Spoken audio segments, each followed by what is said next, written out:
Hey guys, it's Generalkidd here. How's everyone doing today? So, for today's video, well, it's finally happened. Halo 4 is finally coming to MCC PC and is currently on MCC Insider as of, well, the making of this video. So, for this video, I'll be giving you guys a first look at what it's like on the Insider build of Halo 4 on MCC for Xbox and PC. So, I'm actually mainly filming this on Xbox at the time, but it's basically the same on PC. Especially if you're using a controller, but there's a lot of stuff that's been added to this flight. It's not just like a Halo 4 only flight. There's a lot of new stuff added, a lot of new features that aren't necessarily like Halo 4 specific. And there's a couple of them that are really big ones that people have been asking for a very, very long time. And you know, some of them are like really huge, like Crossplay, and there's also a few like minor ones here and there that help out with a lot of other stuff. But I'll get to those in a bit. So first, let's take a look at some of the big stuff, which is the new settings. So, obviously, you know, controller customization and everything, keyboard settings will all be pretty much the same. There's on PC, there's an option for like selecting like your preferred input, which I'll talk about in a bit. But there's also new video settings now on here, such as you could turn off VSync actually and have like unlimited frame rates. Although on my TV, I had really bad screen tearing because my TV is only 60 Hertz. You can also change your field of view now. That's really great. So there's a lot of like, you know, video settings, graphical settings from the PC that have been carried over now to the Xbox version. And of course, those will all still be on the PC version as well. There's also volume sliders now for the main menu music. Of course, on PC, there's still more settings. But here, we have a lot of, on the network, we have a lot of options here, like input-based matchmaking and platform-based matchmaking. Input-based matchmaking lets you search matchmaking only for people using the same input device, like controllers or keyboard. And platform lets you search for the people that are just on Xbox or people that are just on PC. So those have been like requested for a very long time because now there's crossplay, and with those options, it makes crossplay quite viable. But another big feature here is the server selection. This is basically for the dedicated servers that you connect to for matchmaking. So you can check which servers you want to play with and like which region you want to play with. So if you only want to like search for people like in Australia, for example, you can just uncheck all the other servers and you could just search only on Australian servers. Which, depending on where you are, you could get really bad ping, but you know, it's whatever you want. You now have that choice to select which servers you want to connect to. Of course, if you want to pick servers closer to you, then you'll have better ping as well. Now, the next big thing is, well, obviously, customization. And this has been like a big thing with every Halo game release on the PC. But with Halo 4, they are bringing full customization now. You could change your helmet, your chest piece, shoulders, leg pieces, visors, all that good stuff. And I'm not going to go through every single piece, but basically, you can finally customize your armor now. There's no Halo 4 DLC armor from the Champions bundle yet, as in like there's no Mark V yet and some of the other stuff, but hopefully that'll be added down the road. But those are still missing in the moment. And loadouts remains the same actually as it always has been.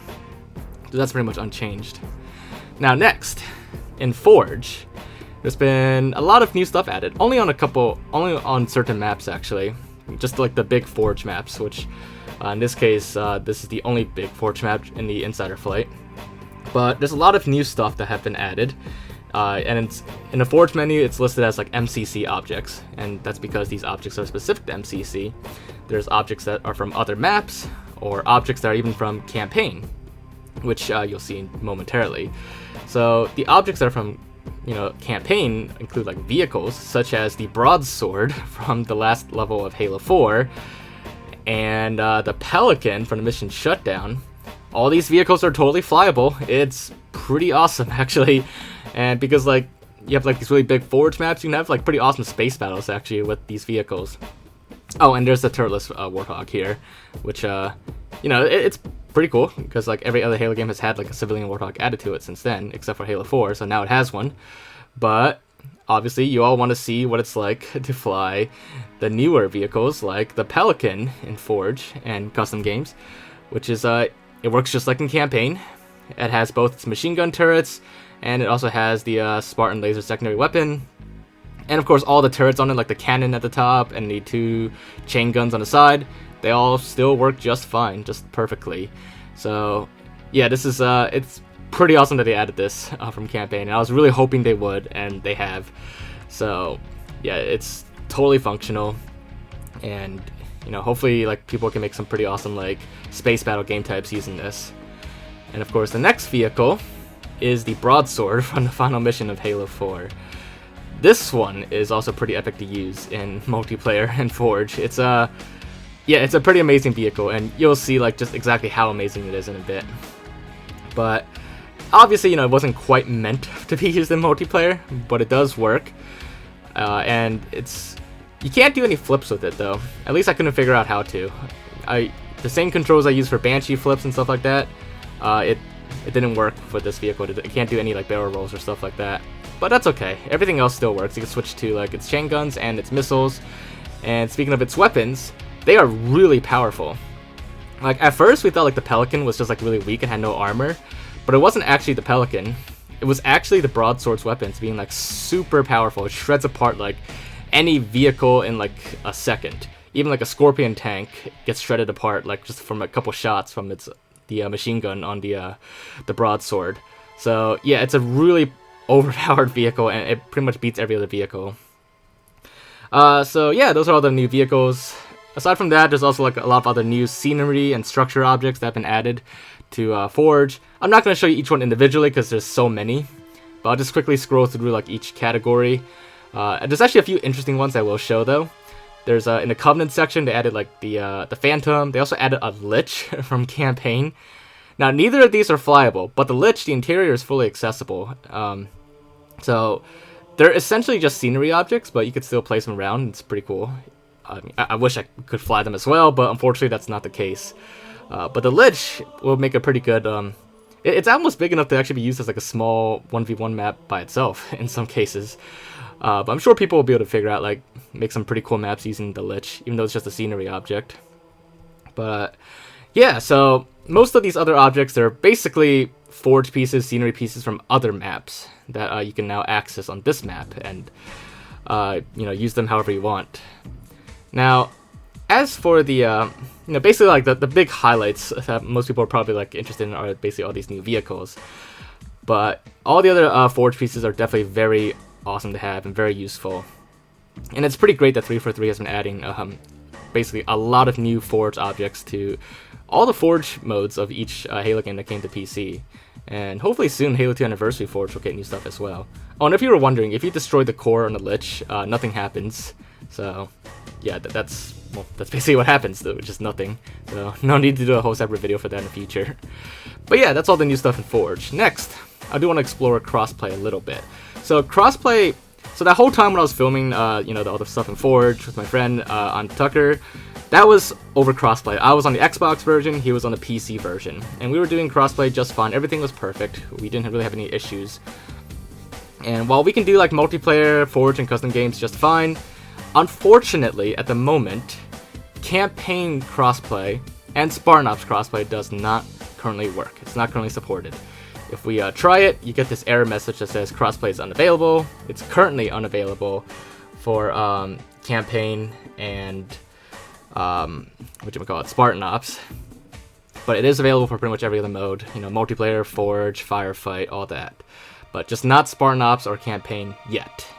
So I'm sure like down the road they'll enable it, but at the moment you can only do it just for like the multiplayer modes. So unfortunately we will have to wait a little bit for that, but hopefully we don't have to wait too long, and hopefully campaign crossplay will come soon. So yeah, that's basically the current state of crossplay. So aside from that, there are a few other small improvements here and there. Another one is if you go to the challenge, the season hub, or whatever you call that, the place to redeem your season points.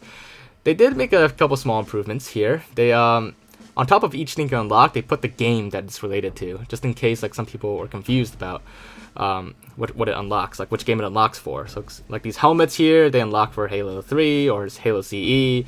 Nameplates is for like all of MCC and stuff like that. So it's a pretty cool small improvement there, and hopefully anybody ever got confused like where like their unlock went, now they'll know. But yeah, overall the Halo 4 port to PC, and I guess the improved Xbox version, is it's pretty good. It's pretty solid so far. There are a few bugs here and there. a few graphical ones, and well, actually, yeah, it's from most of the bugs I've seen so far have been mostly graphical, and there are also like a couple limitations here and there, like crossplay not supporting campaign yet.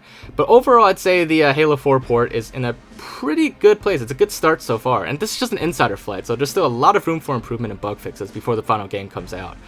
So yeah, I mean, it's definitely a good start, and hopefully the final port of the game, the final version when it gets released, will be pretty solid. But anyways, hopefully you guys did enjoy this video and found it to be interesting. It's pretty awesome that MCC PC is almost complete. But if you guys did enjoy this video and found it to be interesting, make sure to leave a like and leave your thoughts and comments. Any questions you have or anything you want me to check out, just let me know. And other than that, make sure to subscribe to my channel if you haven't already, and I will see you all next time. Bye guys!